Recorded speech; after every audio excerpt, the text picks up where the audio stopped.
હું પંડ્યા આરતી આપ જોઈ રહ્યા છો સ્પાર્ક ટુડે ન્યૂઝ। આજ રોજ Sant Kabir Indian international school ચાપડમાં ડોક્ટર સુધીર જોશી, જિલ્લા આયુર્વેદ અધિકારી, વડોદરા, ગુજરાત સરકાર, ભારત સ્થાપક અને નિયામક એસડીજી બ્રિગેડ ઇન્ડિયાને મતદાન માટે પ્રેરણા આપવા માટે આમંત્રિત કરવામાં આવ્યા। સંત કબીર ઇન્ડિયન ઇન્ટરનેશનલ સ્કૂલમાં આ નિમિત્તે આખું અઠવાડિયું અલગ અલગ પ્રકારની પ્રતિયોગિતાનું આયોજન કરવામાં આવ્યું, જેમ કે ધોરણ 7માં સ્લોગન મેકિંગ સ્પર્ધા, ધોરણ 8 પોસ્ટર મેકિંગ સ્પર્ધા, ધોરણ 9 અને 10 વિડીયો બનાવવાની સ્પર્ધા, ધોરણ 9 અને 12 ચૂંટણી બોન્ડ પર પેનલ ચર્ચા, શાળાના વિદ્યાર્થીઓ દ્વારા મતદાનના અધિકાર પર નુક્કડ નાટકની પણ રજૂઆત કરવામાં આવી। ડોક્ટર સુધીર જોશીએ કબીર રાઇટ્સને સંબોધિત કર્યા અને ઓછામાં ઓછા 100 લોકો સુધી મતદાન કરવા માટે તેમને પ્રેરિત કર્યા। તેમણે ચૂંટણી સંબંધિત તથ્યો અને તેનું મહત્વ પણ શેર કર્યું। અંતે વિદ્યાર્થીઓ, શિક્ષકો અને મેનેજમેન્ટ મતદાનના અધિકારને માન આપવા અને તેના માટે સમુદાયમાં જાગૃતિ લાવવાની ખાતરી કરાવવા માટે પ્રતિજ્ઞા પણ લીધી।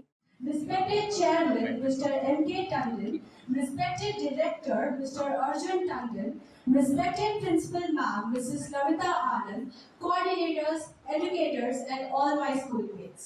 We, the Kabirites, are honored by your presence. Before we begin with today's events, let's invoke the Almighty with the rendition of our mellifluous prayer as the backdrop.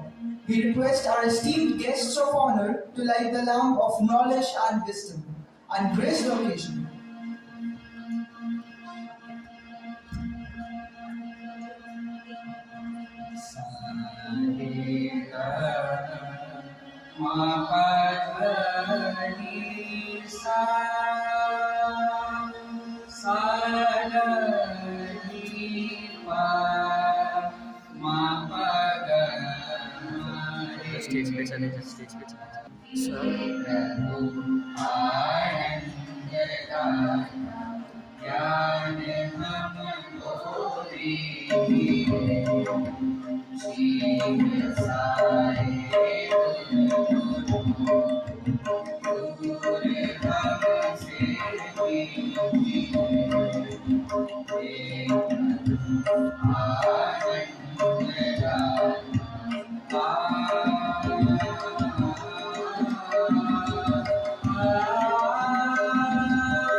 You want to see a very famous quote that has never faded by Mahatma Gandhi.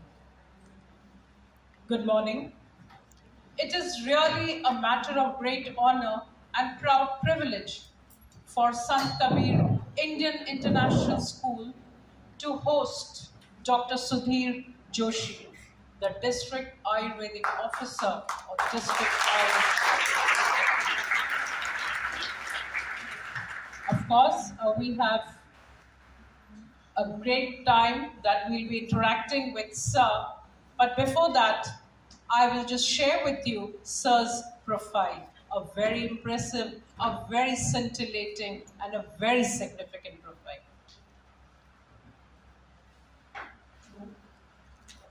Sir's mission has been Sustainable India by 2030 with a vision of Sarvashresht Bharat by 2047.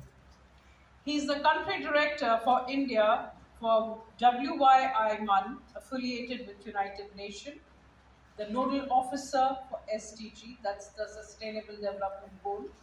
He is the member chairman of Lions Club RCC Baroda, the nodal officer for CSR, Collectorate Vadodara, India, nodal officer for Sweep District Election Cell, regional mentor for Atal Innovation Mission, Niti Aayog, New Delhi, the founder and director, STG Brigade India, the chief coordinator for Nutrition Brigade Vadodara, and the chief coordinator for Taruni Ayush Brigade Vadodara. First, I would like to brief the audience about the electoral bonds scheme. Just a little bit of background before the panelists get the actual debate underway. The electoral bond scheme was introduced by the late Finance Minister Shri Arun Jaitley ji in 2017 and notified on 2nd January 2018. It is basically a way that common citizens and people who have bank accounts and are registered customers can donate to the political party of their choice. Thereby, with the aim being making elections and the functioning of political parties open to all who are interested in it and making a more representative democracy out of the electoral politics of India. However, recently it has come under scrutiny and come under the scanner because the Association of Democratic Reforms, a very prominent NGO, filed a writ petition in the Supreme Court of India saying that the electoral bond scheme violated the right to information of the common citizens, and the Supreme Court agreed, thereby declaring it unconstitutional.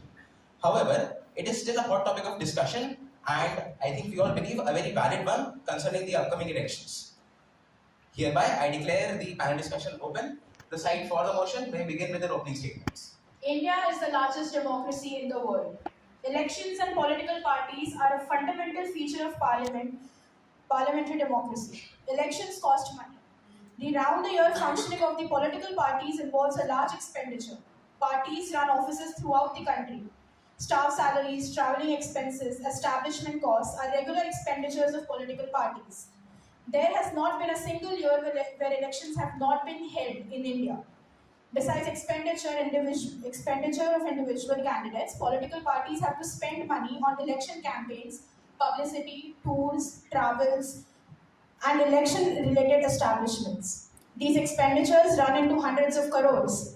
Yet there has not been a transparent funding mechanism of the political system despite strengthening various institutions for the last 7 decades. Indeed, the financial machinery behind a democratic process is intricate and demanding, as illuminated by the late Finance Minister Shri Arun Jaitley.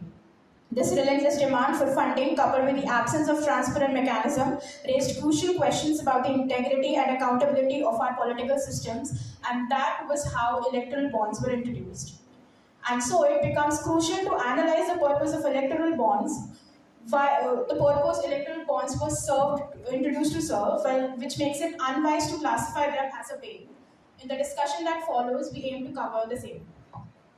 I would like the panelists to please sit and answer and continue the panel discussion. The opening statements against. Greetings everyone. The government states that the barrier instrument as quoted by late Finance Minister Arun Jaitley is to cleanse the system of political funding, promote free and fair elections and make the financial system transparent. However, in a remarkable judgment by a 5-judge bench, the scheme was declared unconstitutional by the Supreme Court of India on 15th of Feb 2024 due to its non-compliance with the very fundamentals laid out by the former minister. We stand against the motion that electoral bonds are for the greater good of the society, as they violate the right to information, shareholder rights, and free and fair elections. Electoral bonds represent a step backward in the fight against corruption, offering a cloak of anonymity for donors and fostering a culture of opacity within our political financing system. Observing from the data released by SBI, various big players have donated money worth 10 crores to different parties. Various companies have donated more than the profit earned. As said by the Supreme Court, the data released by the State Bank of India indicates a guaranteed case of quid pro quo, endangering the democratic values of the nation as giving an unfair advantage to the wealthy. Our gravest concern remains the security and sovereignty of our nation and its democracy, and how this claimed transparent system is prone to attack on both. I would like to ask my fellow panelists, given the Supreme Court's ruling that electoral bonds are unconstitutional due to their violation to the right of information, how do you propose that the government should respond to align with this decision? Thank you for being polite, first of all. I know how heated it can get sometimes in the moment when one's views are contradicted. One feels angry, but no worries. Good job, guys. Further, India is a multifarious and very diverse country. One cannot simply say what is right, wrong, good, bad, boon or bane. For the purposes of a debate or a panel discussion, there can be extremes, completely for or completely against. But one must realize that diplomacy is the only real way forward. So the ideal solution, I think, or at least as far as the Supreme Court judgment also allows, would be a form where electoral bonds are allowed to exist, but their transparency is increased and the accountability of the issuer as well as the payee or the political party that receives it is disclosed to all parties necessary. That I believe, and that I suppose the panel believes, would be the right step forward. Thank you.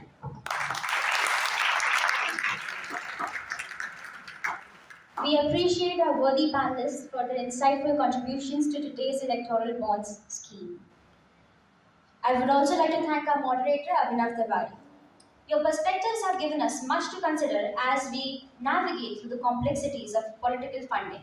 As we conclude this panel, I would like to leave you with another quote, this time from Mahatma Gandhi. The true source of rights is duty. If we all discharge our duties, rights will not be far to seek. Let us continue to fulfill our responsibilities as informed citizens, holding our government accountable and striving for a more transparent and inclusive government. Thank you. Hello, so this is from Sant Kabir Indian International School, where this week and the last week saw a flurry of activities. You all know that the elections are just around the corner and you need to choose the right candidate. Well, these activities were all aimed at promoting awareness amongst the adults who are in the voting age to exercise their right.